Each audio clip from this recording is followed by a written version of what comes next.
All right, so I'm just gonna walk you guys through how to do the second FRQ that I assigned to you. This is a question back from 2001, and this is a really good question here because it utilizes so many different concepts that we've covered thus far in AP Chem. So let me walk you through each of the parts to this problem over here. So the very first thing that we know is that we're looking at acetyl salicylic acid, and we have 325 milligrams of the acid, and the total mass of the tablet is 2 grams. And you want to get the mass percent here. So this is just going to be, we're going to convert 325 grams over to milligrams. It's 0.325. I'm sorry, 325 milligrams out over to regular grams. So we're going to just move our decimal places 3 places in. And to get the mass percent, it's part of our whole. So it's our 0.325 grams divided by my 2 grams total. And we're going to times it out by 100%. And you wind up with 16.3% when you go through that. So that was a pretty simple setup over here. Now, in our second problem here, I don't know if you guys remember this because it's been a while since we've done this, but this goes back to the unit that we did for stoichiometry, I believe, or figuring out what the empirical formula is. This problem's a little bit tricky though because you have 3 different elements that you're trying to account for. You're looking at hydrogen, carbon, and oxygen. And I'm just going to go through and set up my 3 elements over here on the side. You know that the total weight of the 3 elements here is 3 grams because that is our total combustion weight that they're telling you. And we're told that we have 1.200 grams of H2O. So that's not how many grams of hydrogen we have. That's just how many grams of water we have. And we're also told that we have 3.72 liters of dry CO2. Okay. And the oxygen, I cannot tell based on the info that they gave me because CO2 has oxygen, H2O has oxygen, and then just pure oxygen is there. So what I'm going to do is I'm going to figure out how many grams of the carbon and how many grams of the hydrogen I have.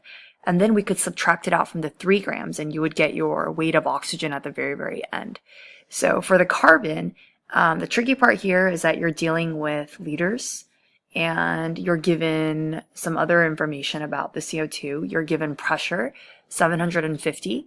You're also given the temperature at 25 degrees Celsius. And in order to solve for grams here, you want to put this into one of our gas law equations. And one of the very, very basic ones that we haven't gone back to look at yet, but we're going to be covering. But you should remember this one from last year, but it's PV, our ideal gas law, is equal to nRT. Or instead of the nRT, we could substitute grams.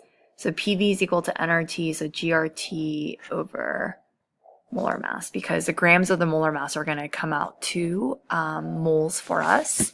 And when you go through and plug everything in, so I'm going to put in my 750 millimeters of mercury for my pressure. My volume is what they gave me, the 3.72 liters. The grams is what I'm going to be solving for. The molar mass of carbon dioxide is going to be our 44. You're going to take your carbon with your 2 oxygens and you add them up. The R is going to be one of the universal gas constants. It's 0.0821. And then for the temperature, it's going to come out to 298 Kelvin. So I'm not going to go through and show you guys all the work for the ideal gas law over here. But when you go ahead and solve out for the grams of CO2 that we get, it's going to come out to, we end up getting that the grams of CO2 is 6.601 grams of CO2. But that kind of leaves us to where we're at right over here. Okay, so we know we have that many grams of water, we have that many grams of carbon or CO2, but I'm trying to specifically just find out how many grams of carbon or hydrogen I have. And for this problem here, we're just going to make use of the idea of mass percent.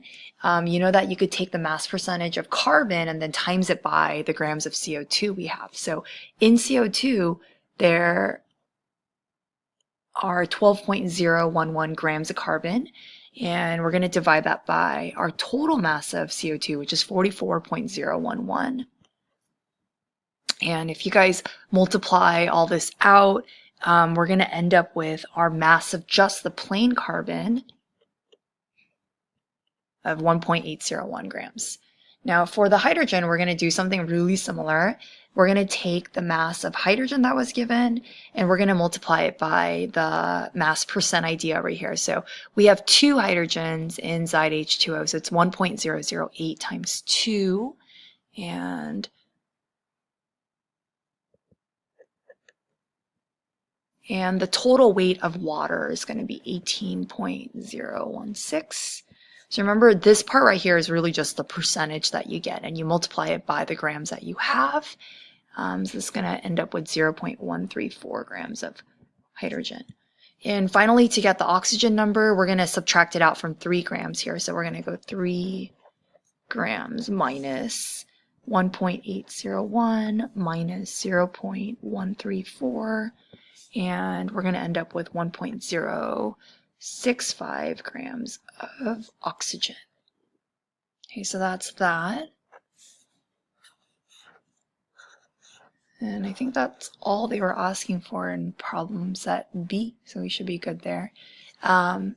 For part C, you have a titration that's going on here. You have 1.625 grams of your acid, and acetylsalicylic or acetylsalicylic acid is going to be a weak acid because it's not one of the 8 that we memorized for strong.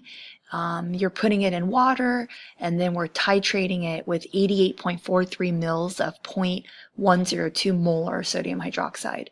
And we're told that it's monoprotic, so there's only 1 hydrogen here.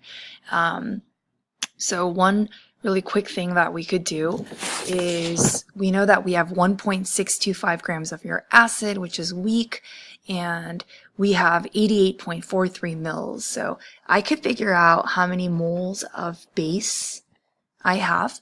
And if you figure out how many moles of base you have, this is pretty much equal to my moles of acid, because they're telling you how much you needed to get to your equivalence point. And if you know your moles of base, again, these two are equal, so the moles of base could be figured out by just taking the milliliters, or the total volume of the base. It's going to be 0.08843 liters of my sodium hydroxide, and I'm going to multiply it by my concentration of the base, 0.102 molarity, which is moles over liters. So when I multiply that out, my liters cancel out, and I wind up with 0.009019 moles of base, which is also equal to the moles of acid that I have. And in order to calculate out the molar mass of your acid, you know that moles are always equal to how many grams you have divided by molar mass. This is just basic concepts that we learned. So we have 0.009019 moles of my acid. The grams that I used of my acid are right up here, so it's 1.625 grams. And I'm going to solve for what the molar mass of my acetylsalicylic acid is. So we're just going to go ahead and solve out for molar mass. And when you solve out for molar mass, you're going to wind up here with 180 grams per mole. Okay, and then for part D,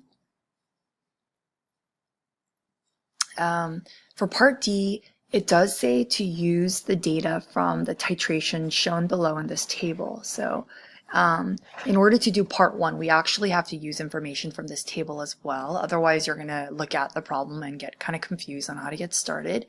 And one quick thing to note is this is pretty much what we covered really recently in class, looking at titration. And we're doing a weak acid with a strong base, sodium hydroxide over here.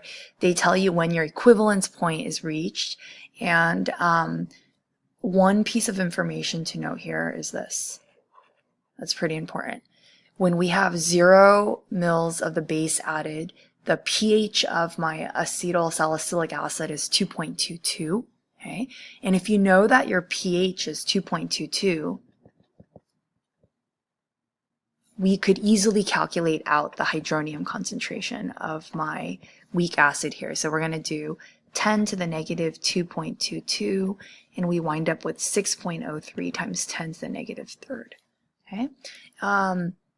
We're also looking at we're trying to solve out for the Ka value for acetyl salicylic acid here, and we're going to make an equation for my acid. So my HAC, you could really use any abbreviation you want, but I'm just going to use HAC, or in the answer key, you notice that it says HASA. It doesn't really matter, but this is in water, and we have an equilibrium established, so you end up with conjugate base, plus you get a hydronium ion here. And we're trying to solve for a Ka equation, so we know that it's this. It's products over all of our reactants. And we could exclude the water here because not that useful for us. And in order for us to start plugging stuff in, I'm solving for Ka, so I need to know what each of these parts are. And you know already from having done a lot of weak acid problems without even doing an ICE chart or an ICE table, that the conjugate base and the hydronium concentration are equal to each other. And we already figured out what the hydronium concentration is. So that's going to go in for both of those. It's going to be 6.03 times 10 to the negative 3 squared. The concentration of the acid that they're giving us, we're going to solve for here. We know that concentration of HAC, we have moles over the total volume here. So it's 2.00 times 10 to the negative 3 moles. And there, I got that number from up here. And we're dissolving it out in 15 milliliters of water. So it's going to be 0.015 liters. And when you divide that out, you wind up with 0.133 molarity here. So now we're pretty much ready to solve. We could go ahead and plug everything in. It's that times that, so it's 6.03 times 10 to the negative 3. We're going to square it, and we're going to divide that by my acid concentration, which you saw for here, 0.133 molarity. And when you go ahead and solve for that, and actually, I messed up. This part here, this was my original concentration of the acid, but we want to put in the concentration of the acid at equilibrium. So you actually have to subtract out here what the X was, which is this right here. So 6.03 times 10 to the negative third. And when you subtract that out from my original concentration of your acid, then you're going to wind up with 0.127 here, which is what we're going to be plugging in right there.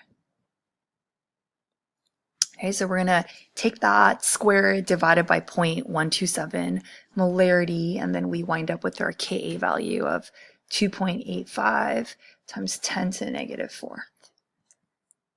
And I think I'm going to run out of time before I get to the second problem, so I'll do that one in another screencast right here.